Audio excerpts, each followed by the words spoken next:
জয় রাধে রাধে কৃষ্ণ কৃষ্ণ গোবিন্দ গোবিন্দ। চাররে মন ভবের আশা, নামে করো রে নিশা। জয় রাধে রাধে কৃষ্ণ কৃষ্ণ গোবিন্দ গোবিন্দ বলো রে। এটা নীল পুজোর পরের দিন।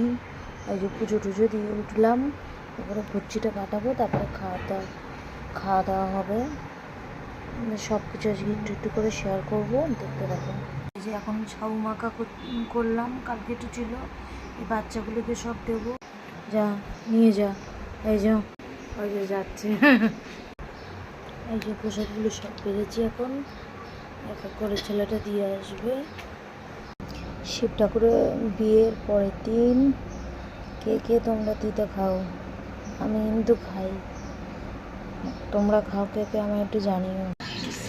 এই যে বেলের পানা হচ্ছে, কালকে যেই বেলটা বাবার মাথায় দিয়েছিলাম, ওটা এখন সবাইকে দেবো, বাচ্চাদেরকে দিয়ে দেবো গ্লাসে ঢেলে ঢেলে। এই যে সর্বপ্রথমটা আমার বন্ধুদের, যারা আমার খুব খুব ভালোবাসে, যারা আমায় সাপোর্ট করে, যাদের আমি ভালোবাসি নিজের মনে করে, তাদের এটা। এই যে শরবত খেতে ডাকলাম এদের। নে নে নে, তুলে নে তুলে নে, অরিত্য নে একটা, অরিত্য নে।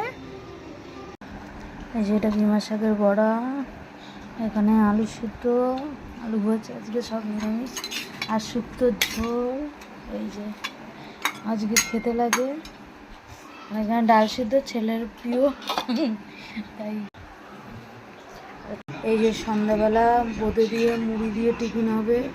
কে কে এরকম টিফিন করো তোমরা? আমরা মা ছেলে দুজনেই খুব ভালো খাই। আর ছেলে নিয়ে আসলে মাত্র, হ্যাঁ তোমাকেই বেশি দেবো। এই যে ও খেয়ে আবার টিফিন খেয়ে পড়তে যাবে। এই যে এটা ওর পয়লা বৈশাখের জামা, এটা জন্মদিনে গিফট পেয়েছিল, ওর বাবার বন্ধু দিয়েছিল, ওর বাবার বন্ধু। এটা রেখে দিয়েছিলাম ওকে পয়লা বৈশাখে পড়াবো বলে। কালকে তো পয়লা বৈশাখ, কালকে শুভ নববর্ষ, কালকে এটা পড়বে ও। ওই যে আর একজন পড়তে যাচ্ছে, একটু না আয় করে দাও। এই যে এটা রাত্রের খাবার আজকে করে রাখলাম, এবারে ফেনা ভাত বসাবো আর একজনের জন্য, কারণ ও চাউমিন খাবে না বলে গেছে, পড়তে চলে গেল। কি গরম বন্ধুরা, কি বলবো, গ্যাসের দ্বারে গেলে দেখেছি অবস্থাটা কি। আর ব্যবসাটা চলছে, কিন্তু খুব বাকিতে মাল তুলেছি তো, জানি না কেরম চলবে। ঠাকুরের নাম নিয়ে চলছে কোনো রকম।